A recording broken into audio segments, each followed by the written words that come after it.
آفاق کے ہر ہر گوشے میں قرآن سنا کر دم لینا، اب رکنا نہیں، اب تھمنا نہیں۔ اعوذ باللہ من الشیطان الرجیم، بسم اللہ الرحمن الرحیم۔ لا تعداد درود و سلام نبی صلی اللہ علیہ وآلہ وسلم پر اور ان کی آل پر، ابراہیم علیہ السلام پر اور ان کی آل پر۔ اللہ تعالیٰ سے دعا ہے اللہ تعالیٰ ہماری بخشش فرمائے اور ہمیں دنیا آخرت میں کامیاب فرمائے۔ آج ہم شروع کریں گے سورہ آل عمران کی آیت نمبر 181، جس میں اللہ سبحانہ وتعالیٰ فرما رہے ہیں، یقیناً اللہ سبحانہ وتعالیٰ نے ان لوگوں کا قول بھی سنا جنہوں نے کہا کہ اللہ سبحانہ وتعالیٰ فقیر ہے اور ہم تو نگر ہیں۔ ان کے اس قول کو ہم لکھ لیں گے اور ان کا انبیاء علیہ السلام کو بلا وجہ قتل کرنا بھی، اور ہم ان سے کہیں گے کہ جلنے والا عذاب چکھو۔ اور ہمارا یہ ایمان ہے کہ وہ دن آنے والا ہے کہ جس دن سب اس کائنات کے مالک کے سامنے جمع ہوں گے، جہاں پہ کسی کے ساتھ ظلم نہیں ہوگا، ایک ایک چیز کا حساب لیا جائے گا۔ یہ چیز انہوں نے کیوں کہی؟ کیونکہ پچھلی جو ویڈیو اس میں ایک آیت میں جو آخری آیت تھی اس میں اللہ سبحانہ وتعالیٰ فرما رہے تھے کہ جن کو ہم نے مال دیا وہ کنجوسی نہ کریں، اللہ تعالیٰ کی راہ میں خرچ کریں۔ اور سورہ بقرہ میں بھی یہ آیت ہے کہ اللہ سبحانہ وتعالیٰ کو کون صحیح قرض دینا چاہتا ہے۔ تو یہ بات کنہوں نے کہی؟ یہودیوں نے نبی صلی اللہ علیہ وآلہ وسلم سے کہی کہ اللہ تعالیٰ تو فقیر ہے، پھر جو خود مانگ رہا ہے۔ تو اللہ سبحانہ وتعالیٰ فرما رہے ہیں کہ آپ ان کی باتوں کی ٹینشن نہ لیں، دکھ نہ لیں اپنے دل میں۔ ان لوگوں کی باتیں لکھ لی گئی ہیں جو قیامت والے دن ان کو سامنے رکھ کے بتایا جائے گا کہ ہاں آج ان چیزوں کے بدلے میں یہ عذاب چکھو، کیونکہ تم نے دنیا میں یہ چیزیں کی۔ یہ تمہارے پیش کردہ مال کا بدلہ ہے۔ یہ قیامت والے دن کہا جائے گا کہ یہ تمہارے پیش کردہ مال کا بدلہ ہے، اور اللہ سبحانہ وتعالیٰ اپنے بندوں پر ظلم کرنے والا نہیں۔ یہ وہ لوگ ہیں جنہوں نے کہا کہ اللہ سبحانہ وتعالیٰ نے ہمیں حکم دیا ہے کہ کسی رسول کی بات نہ مانے جب تک کہ وہ ہمارے پاس ایسی قربانی نہ لائے جسے آگ کھا جائے۔ اللہ اکبر۔ پچھلی ویڈیو میں یہ میں نے بتایا کہ وہ لوگ پیچھے جو انبیاء علیہ السلام تھے ان میں یہ معجزے دیے گئے تھے کہ جو نظر و نیاز ہوتی تھی وہ اللہ تعالیٰ کی طرف جب دیتے تھے تو ایک خالی جگہ میں رکھتے تھے تو آگ اس کو پکڑ لے کے جاتی تھی آسمان کی طرف، تو وہ سمجھتے یہ قبول ہو گئی۔ تو انہوں نے کہا یہودیوں نے کہ ہمیں اس طرح کا کوئی معجزہ لا کے دکھاؤ تو ہم ایمان لائیں گے۔ تو اللہ تعالیٰ فرما رہے ہیں کہ آپ کہہ دیجئے کہ اگر تم سچے ہو تو مجھ سے پہلے تمہارے پاس جو رسول دیگر معجزوں کے ساتھ آئے اور معجزے بھی لے کر آئے جسے تم کہہ رہے ہو، تم نے پھر انہیں کیوں مار ڈالا؟ اور اس کی ایگزامپل حضرت عیسیٰ علیہ السلام اور حضرت عزیر علیہ السلام، حضرت زکریا علیہ السلام، حضرت یحییٰ علیہ السلام، ٹھیک ہے، انہوں نے ناحق نبیوں کو قتل کیوں کیا؟ اللہ تعالیٰ یہ پوچھ رہے ہیں۔ پھر بھی اگر یہ لوگ آپ کو جھٹلائیں تو آپ سے پہلے بھی بہت سے وہ رسول جھٹلائے گئے ہیں جو روشن دلیلیں، صحیفے اور منور کتابیں لے کر آئے۔ اللہ اکبر۔ اللہ تعالیٰ فرما رہے ہیں ہر جان موت کا ذائقہ چکھنے والی ہے اور قیامت کے دن تم اپنے بدلے پورے پورے دیے جاؤ گے۔ پس جو شخص اس دن آگ سے ہٹا دیا جائے اور جنت میں داخل کر دیا جائے، بے شک وہ کامیاب ہو گیا، اور دنیا کی زندگی تو صرف دھوکے کی جنس ہے۔ یعنی یہ دنیا جو ہے یہ عارضی ہے، یہ تو اٹل ہے، ایک دن وہ دن آنا ہے کہ جس دن ہر چیز جو ہے وہ اللہ تعالیٰ کے سامنے پیش کی جائے گی اور کسی پر کوئی ظلم نہیں ہوگا اور ہر ایک چیز کا حساب دیا جائے گا۔ یقیناً تمہارے مالوں اور جانوں سے تمہاری آزمائش کی جائے گی، اور یہ بھی یقین ہے کہ تمہیں ان لوگوں کی جو تم سے پہلے کتاب دیے گئے اور مشرکوں کی بہت سی دکھ دینے والی باتیں بھی سننی پڑیں گی، کہ ان لوگوں کی جو دکھ دینے والی باتیں ہیں وہ بھی سننی پڑیں گی۔ اگر تم صبر کر لو اور پرہیزگاری اختیار کرو تو یقیناً بہت بڑی ہمت کا کام ہے۔ یہ آزمائش کے بارے میں اور یقین کے بارے میں اور صبر کے بارے میں اور مشرکوں کی جو باتیں ہیں دکھ بھری ان کو سننے کے بارے میں، کہ کس بارے میں یہ آیت نازل ہوئی، یہ میں تھوڑا آپ کو بتاتا ہوں کہ جب نبی صلی اللہ علیہ وسلم مدینہ شریف تشریف لے آئے تو اس کے بعد ایک دن آپ صلی اللہ علیہ وآلہ وسلم حضرت سعد بن عبادہ رضی اللہ تعالیٰ عنہ کی عیادت کے لیے بنی حارث بن خزرج میں تشریف لے گئے، یہ قبیلے کا نام ہے۔ تو جب جا رہے تھے تو راستے میں عبداللہ بن ابی جو رئیس المنافقین تھا، پتہ ہے اس کے بارے میں سورہ توبہ میں اللہ تعالیٰ نے فرمایا کہ اس کے لیے مغفرت کی دعا بھی نہیں کرنی، کیونکہ جب وہ مر گیا تو اس کے بیٹے نے آپ صلی اللہ علیہ وآلہ وسلم سے عرض کی کہ یار، مسلمان تھا ان کا بیٹا، تو آپ صلی اللہ علیہ وآلہ وسلم سے عرض کی کہ یا رسول اللہ صلی اللہ علیہ وآلہ وسلم، میری ایک حسرت ہے۔ فرمایا بتاؤ۔ عرض کیا کہ میں چاہتا ہوں کہ آپ اپنی جو قمیض ہے وہ میرے باپ کے اوپر پہنائیں اور اس کا جنازہ پڑھائیں اور اس کے لیے مغفرت کی دعا کریں۔ سورہ توبہ میں اللہ تعالیٰ فرماتے ہیں کہ اس کے لیے تم ان لوگوں کے لیے جو اس ٹائپ کے لوگ ہیں 70 بار بھی مغفرت کرو گے تو کوئی فائدہ نہیں ہے۔ ایک یہ چیز کہی اور دوسرا منع کر دیا کہ ان لوگوں کے لیے نبی مغفرت نہیں کرو۔ کس لیے؟ اللہ کو تو وہ مانتا تھا، وہ نبی صلی اللہ علیہ وآلہ وسلم کو بھی مانتا تھا، لیکن بغض رکھتا تھا۔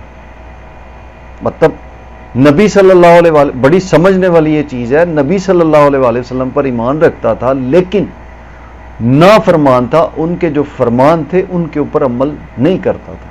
تو یہ ابھی میں اس کی بریکی میں جاؤں گا، بہت زیادہ لمبی بات ہو جائے گی۔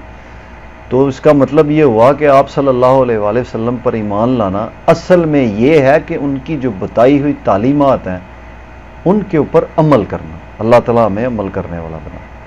تو وہ بیٹھا ہوا تھا، تو جب آپ صلی اللہ علیہ وآلہ وسلم کی سواری وہاں سے گزری تو ایک مٹی اڑی۔ جب مٹی اڑی تو اس نے غلط سلط باتیں کی، تو صحابہ کرام رضی اللہ تعالیٰ عنہ کو بھی غصہ آیا۔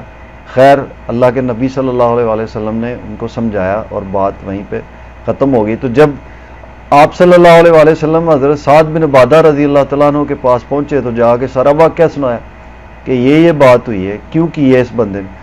تو حضرت عبادہ رضی اللہ تعالیٰ عنہ فرماتے ہیں، سعد بن عبادہ رضی اللہ تعالیٰ عنہ، کہ یا رسول اللہ صلی اللہ علیہ وآلہ وسلم، آپ کے آنے سے پہلے اس نے سردار بننا تھا ادھر قبیلے کا، مطلب اس کی تاج پوشی ہونی تھی، تو یہ آپ کے آنے کی وجہ سے یہ چیز اسے چھین گئی، تو اس لیے یہ بغض رکھتا ہے۔ تو اللہ تعالیٰ فرما رہے ہیں کہ صبر کرو اور پرہیزگاری اختیار کرو تو یقیناً یہ بہت بڑی ہمت کا کام ہے، اور دکھ بھری باتیں ان کی برداشت کرو۔ آگے اللہ سبحانہ تعالیٰ فرما رہے ہیں، اور اللہ سبحانہ تعالیٰ نے جب اہل کتاب سے عہد لیا کہ تم اسے سب لوگوں سے ضرور بیان کرو گے اور اسے چھپاؤ گے نہیں، تو پھر بھی ان لوگوں نے کیا کیا؟ ان لوگوں نے اس عہد کو اپنی پیٹھ پیچھے ڈال دیا اور اسے بہت کم قیمت پر بیچ ڈالا۔ ان کا یہ بیپار ہے نا کہ ایک چیز کو آپ بزنس بناتے ہو اپنا، تو اللہ سبحانہ تعالیٰ فرما رہے ہیں ان کا یہ بیپار بہت برا ہے۔ جو یہ مطلب دین کے معاملے میں، توحید کے معاملے میں اور آپ صلی اللہ علیہ وآلہ وسلم سے جو بغض رکھتے ہیں، تو یہ بہت برا جو ہے وہ بیپار ہے۔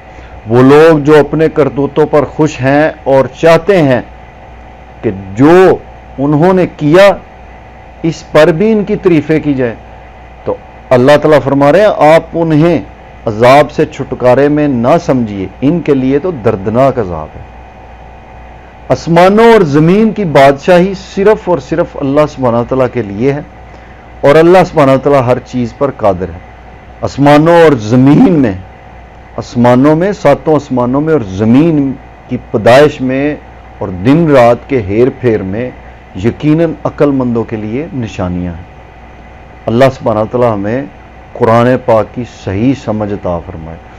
جو اللہ سبحانہ تعالیٰ کا ذکر کھڑے اور بیٹھے اور اپنی کروٹوں پر لیتے ہوئے کرتے ہیں اور آسمان و زمین کی پیدائش میں غور و فکر کرتے ہیں اور کہتے ہیں کہ اے ہمارے پروردگار، تو نے بے فائدہ نہیں بنایا، کچھ بھی بے فائدہ نہیں بنایا، تو پاک ہے، پس ہمیں آگ کے عذاب سے بچا۔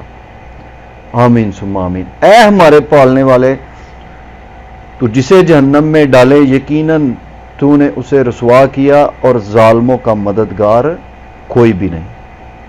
اللہ اکبر، اللہ اکبر۔ اے ہمارے رب ہم نے سنا کہ منادی کرنے والا بآواز بلند، کہ بلند آواز سے اعلان کر رہا ہے اور بلا رہا ہے کس کی طرف؟ اللہ کی طرف، کہ لوگوں اپنے رب پر ایمان لاؤ۔ پس ہم ایمان لائے، یا الہی تو ہمارے گناہ معاف فرما، کہ اے اللہ ہم تم پر ایمان لائے، ہمارے گناہ معاف فرما اور ہماری برائیاں ہم سے دور کر دے اور ہماری موت نیکوں میں کرنا، کہ جب ہماری نیکیاں ہوں نیکیوں کے ساتھ ہماری موت کرنا، تاکہ ہم آئندہ آنے والی جو پرماننٹ زندگی ہے، پکی جو زندگی ابدی جس میں کوئی فنا نہیں ہے، بقا ہی بقا ہے، وہ شروع ہونی ہے، اس میں ہم بچ جائیں۔ اے ہمارے پالنے والے معبود، ہمیں وہ دے جس کا وعدہ تو نے ہم سے اپنے رسولوں کی زبانی کیا ہے، اور ہمیں قیامت کے دن رسوا نہ کر، یقیناً تو وعدہ خلافی نہیں کرتا۔ پس ان کے رب نے ان کی دعا قبول فرما لی کہ تم میں سے کسی کام کرنے والے کا کام کو، خواہ وہ مرد ہو یا عورت، ہرگز ضائع نہیں کیا جائے گا۔ یہاں پہ میں ایک چیز بتاؤں، یہ آیت نازل کیوں ہوئی کہ نبی صلی اللہ علیہ وآلہ وسلم کو، یہ بہت ساری روایات میں ہے، تفسیر تبری میں ہے اور تفسیر ابن کثیر میں بھی ہے اور فتح القدیر میں بھی ہے، کہ حضرت ام سلمہ رضی اللہ تعالی عنہا نے نبی صلی اللہ علیہ وآلہ وسلم سے ایک مرتبہ پوچھا کہ اللہ کے رسول صلی اللہ علیہ وآلہ وسلم، ہجرت کے بارے میں مردوں کے لیے بات ہوئی ہے قرآن پاک میں، عورتوں کا کیا اس میں اجر ہے؟ تو اس کے ضمن میں پھر یہ آیت نازل ہوئی، کیا کہ پس اللہ سبحانہ تعالیٰ نے ان کی دعا قبول فرما لی کہ تم میں سے کسی کام کرنے والے کا کام کو، خواہ وہ مرد ہو یا عورت ہو، ہرگز ضائع نہیں کیا جائے گا، تم آپس میں ایک دوسرے کے ہم جنس ہو۔ اس لیے وہ لوگ جنہوں نے ہجرت کی اور اپنے گھروں سے نکال دیے گئے، اور جنہیں میری راہ میں تکلیفیں دی گئیں، اور جنہوں نے جہاد کیا اور شہید کیے گئے، میں ضرور ان کی برائیاں ان سے دور کر دوں گا، اور بالیقین انہیں ان جنتوں میں لے جاؤں گا جن کے نیچے نہریں بہہ رہی ہیں۔ یہ ہے ثواب اللہ تعالیٰ کی طرف سے، اور اللہ سبحانہ تعالیٰ ہی کے پاس بہترین ثواب ہے۔ تجھے کافروں کا شہروں میں چلنا پھرنا فریب میں نہ ڈال دے، یہ تو بہت ہی تھوڑا فائدہ ہے، اس کے بعد ان کا ٹھکانہ تو جہنم ہے اور وہ بری جگہ ہے۔ اللہ اکبر۔ لیکن جو لوگ، کافروں کے بارے میں بات ہو رہی ہے، یہودیوں کے بارے میں، آگے اللہ تعالیٰ فرما رہے ہیں، لیکن جو لوگ اپنے رب سے ڈرتے ہیں ان کے لیے جنتیں ہیں جن کے نیچے نہریں بہہ رہی ہیں، ان میں وہ ہمیشہ رہیں گے۔ یہ مہمانی ہے اللہ تعالیٰ کی طرف سے نیکوکاروں کے لیے، جو کچھ اللہ تعالیٰ کے پاس ہے وہ بہت ہی بہتر ہے۔ اللہ اکبر کبیرہ۔ یقیناً اہل کتاب میں سے بعض ایسے بھی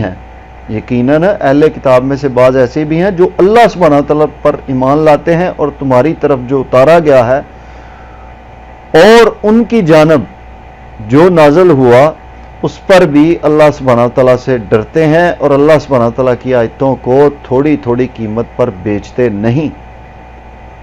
ان کا بدلہ ان کے رب کے پاس ہے، یقیناً اللہ سبحانہ تعالیٰ بہت جلد حساب لینے والا۔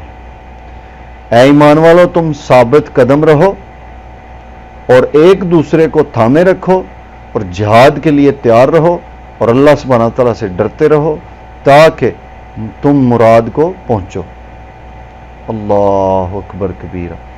اس آیت میں اہل کتاب کے اس گروہ کا وہ ذکر ہو رہا ہے جسے رسول کریم صلی اللہ علیہ وآلہ وسلم کی رسالت پر ایمان لانے کا شرف حاصل ہوا، کہ جو لوگ ایمان لائے اور جنہوں نے عمل کیا، ان کے ایمان میں ایمانی صفات کا تذکرہ فرما کر اللہ سبحانہ تعالیٰ نے انہیں دوسرے اہل کتاب سے ممتاز کر دیا۔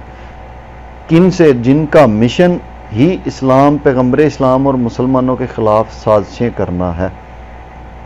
اللہ اکبر۔ اور دنیا کے عارضی اور فانی مفادات کے کتمان علم کرنا تھا۔ اللہ تعالیٰ نے فرمایا یہ مومنین اہل کتاب ایسے نہیں ہیں، بلکہ یہ اللہ تعالیٰ سے ڈرنے والے ہیں۔ اللہ کی آیتوں کو تھوڑی تھوڑی قیمت پر بیچنے والے نہیں ہیں۔ اللہ اکبر، بلکہ یہ اللہ تعالیٰ سے ڈرنے والے ہیں۔ اس کا مطلب یہ ہوا کہ جو علماء و مشائخ دنیاوی اغراض کے لیے آیت الہی میں تخریف کرتے ہیں، جیسے کہ آج کل ہو رہا ہے، حدیث کا مطلب کچھ اور ہوتا ہے اور ٹکا کہیں اور دیتے ہیں، اللہ تعالیٰ سب کو ہدایت دے اور قرآن و حدیث کی صحیح سمجھ عطا فرمائے، آمین ثم آمین۔ اور اللہ تعالیٰ ہماری دنیا و آخرت میں کامیابیاں دے اور ہماری مغفرت فرمائے، اور جو مسلمان پریشان ہیں، دکھ تکلیفوں میں ہیں، غموں میں، اللہ تعالیٰ ان کی نجات فرمائے، اور ہمارے ماں باپ کو تندرستی اور صحت اور لمبی عمر عطا فرمائے اور ان کی مغفرت فرمائے، اور جن کے ماں باپ دنیا سے چلے گئے ہیں اللہ تعالیٰ ان کو صبر جمیل دے اور ان کے ماں باپ کی بھی مغفرت فرمائے، آمین ثم آمین۔ وما علینا الا البلاغ المبین، میرا کام تھا